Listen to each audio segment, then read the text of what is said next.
Verse 876. From the splitting up of moral conduct, there is suchness and the right knowledge dependent on it. Such samadhis of superior grade as the Maya-like, the Surangama, etc. are attained. The next verse and the verse after it start talking about the bhumis again. In particular the first bhumi, which is the bhumi of joy. Joy with a capital J. And this joy arises from the realization of emptiness, the realization that there is nothing of substance. There actually are no independent sentient beings wandering around. And this is a great relief, because you can let go of all the worries and anxieties which this entails. We define ourselves by our relationships with other people, whether we're in their vicinity or not. So once there's this realization of the insubstantiality of other beings, then you're free to work for the benefit of all these beings. Because in this realization there's a huge letting go. There's nothing that you need to hang on to. And in practice, this comes across as generosity. There's this inclination to let something flow. Something flow which is for the benefit of all beings. So this is the sort of context we've got here, from the splitting up of moral conduct. In other words, the Bodhisattva isn't concerned with becoming a better person. And this is what moral conduct's always about, isn't it? You want to do your bit by becoming a better person. And there are so many shadows concerned with this. The Bodhisattva is no longer concerned with this because there's no personhood involved. The Bodhisattva is tuned into suchness. Suchness which leads to right knowledge. And right knowledge isn't about having the correct belief system. Right knowledge is really right clarity. It's actually seeing things as they really are.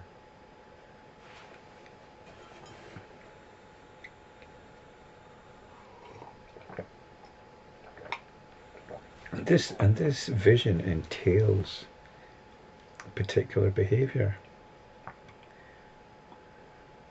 It entails the divesting of selfhood.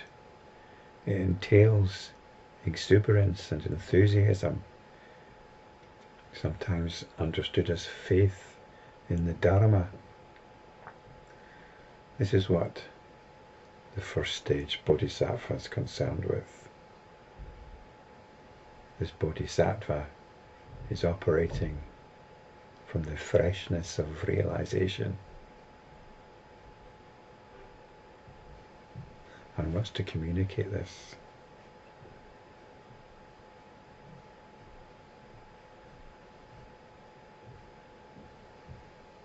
Because when it gets down to it, it's the only thing worth communicating.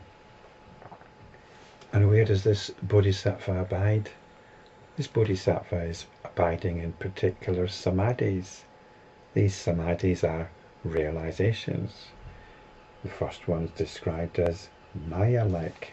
And I've spoken about Maya-like Samadhis in the past. Video 203 is called The 4 Maya-like Samadhis. And the Maya-like Samadhi is the Samadhi that comes about through the realization of the nature of Maya. When you realize that everything is Maya, and Maya is the projecting power of consciousness, well then you no longer get caught up in these projections. You regard everything as a dream. all the dramas, the intense drama which can go on in a dream, all the discriminations that you enter into, once you realize it's a dream, it becomes one homogeneous thing. And that's the same with the so-called waking state. When you realize it's the nature of Maya, the nature of consciousness, and you abide in this realization, well, this is the Maya-like Samadhi.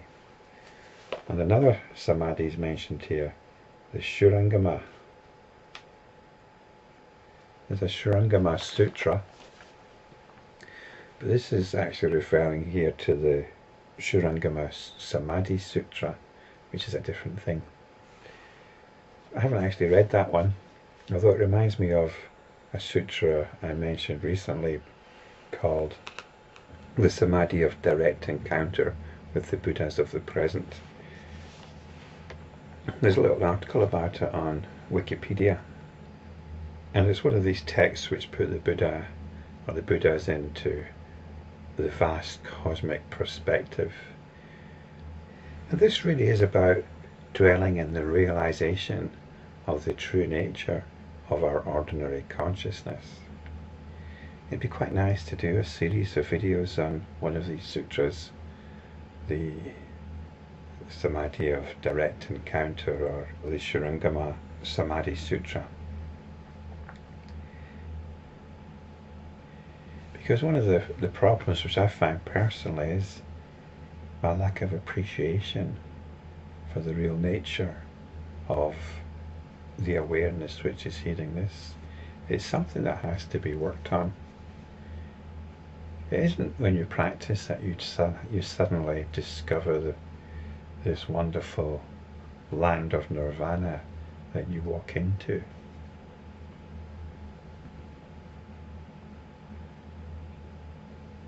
It's like you're seeing a light through a keyhole. And it isn't a question of just turning the key in the lock and opening the door. It's more a question of chiseling away around that keyhole and making the hole bigger and bigger, so more and more light shines through. And this is what these Samadhis, these Samadhi Sutras are doing. And there's quite a good little article on Wikipedia, as I said, about this. And just to give a little taste, there's one section on the powers of the Buddha. The sutra describes the 100 powers and abilities which the Buddha or 10th level bodhisattvas can perform while operating from within the Samadhi state. And one of them is the projection or conjuration of 84,000 other Buddhas, identical replicas of himself and equally real. So you can imagine the Buddha sitting there, and there are beams of Buddhas emanating, 84,000 in all.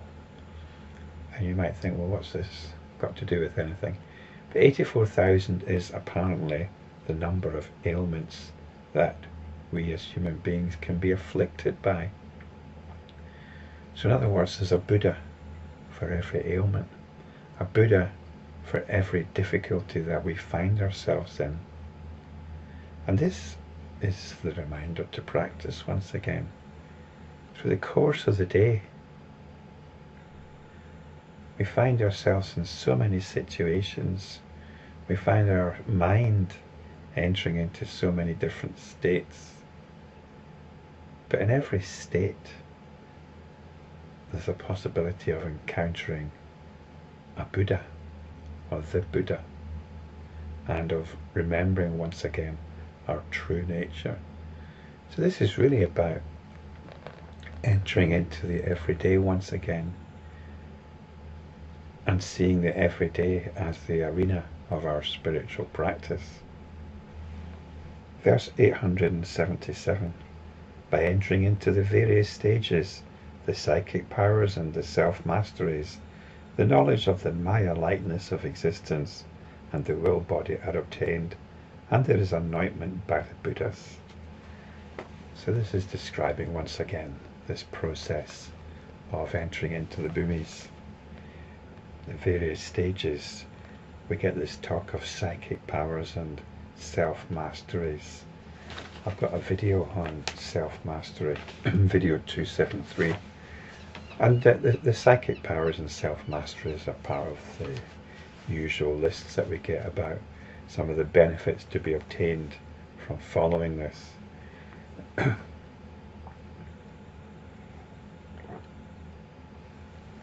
The biggest benefits, though, are psychic empowerment and self-mastery. This psychic empowerment means no longer having your power dissipated through your sensibilities.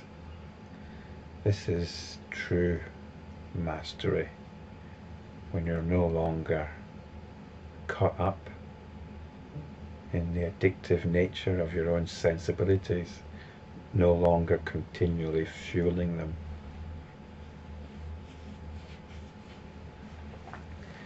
But as I say, I've covered this in the past. I'm not sure. I've covered the psychic powers in detail in the past, although I'm not sure when. Now you might want to look up these psychic powers, and you'll find a list to do with clairaudience and about being able to project your body and so on. You can take this literally if you want, but again, be a bit scientific about it. Let's at least get some evidence for this. There's no point in taking it literally, because you're just getting caught up in notions of control once again. What we really want is psychic empowerment, which means freedom from our own sensibilities. So we get knowledge of the Maya-likeness of existence, and the will body is obtained. And this will body is that which opts for enlightenment. I know it's a trivial example, but again, I woke up and I've got some thoughts going through my head. And in fact, I actually had trouble getting to sleep, getting into another discussion on Facebook.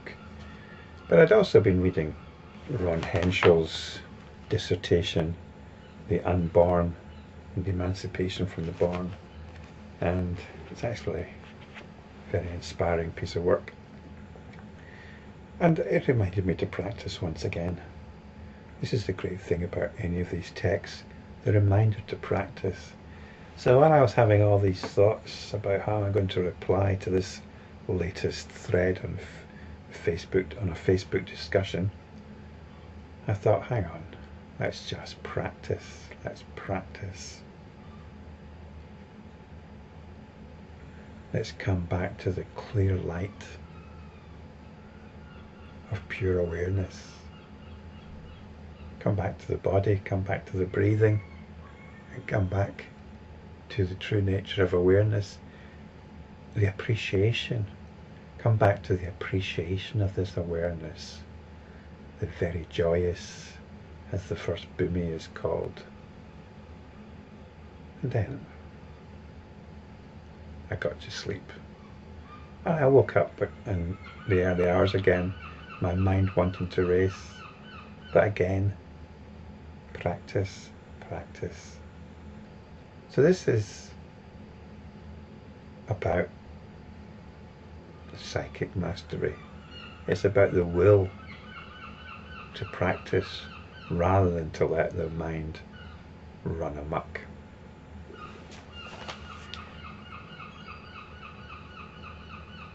This is the path to Buddhahood.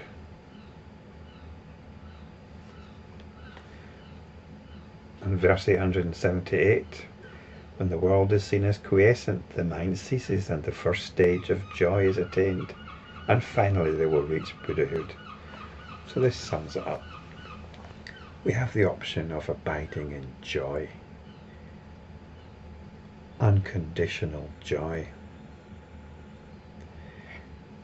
And it's strange that we don't always take this option.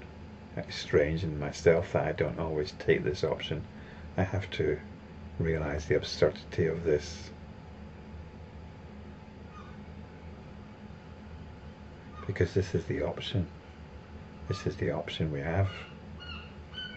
Unconditional joy.